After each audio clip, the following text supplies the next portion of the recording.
أهلين سيد هشام. والله ضاقت الدنيا فيني يا سحر. وليش ما تذكرت هالشي قبل ما تخونني؟ خلينا نرجع اللي بيننا هلا، بس اليوم كوني معي. طيب أنا رح أكون معك بس اليوم. كنت واثق انه ما رح ترديني خايف. أول مرة تعرفنا فيها على بعض كانت بهذا الشارع، وحتى بالعلامة كنا نشوف كتير، ورحتي أكلتي صبارة من عند هداك الكشك. وقتها ما خليتني حاسب، أو شربت عصير وأرجلت، كمان ما خليتني حاسب. أنا لو الدنيا مضايقة فيني ما بجي لعندك النوم. هشام أنا موافقة إنه نحن نرجع.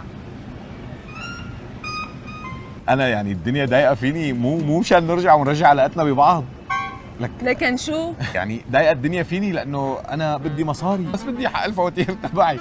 جبت الفاتورة معي ومخبيها من هديك الأيام. شوفي هاي أنا أكلتها، ما لك علاقة فيها، هاي أنت بلعتيها.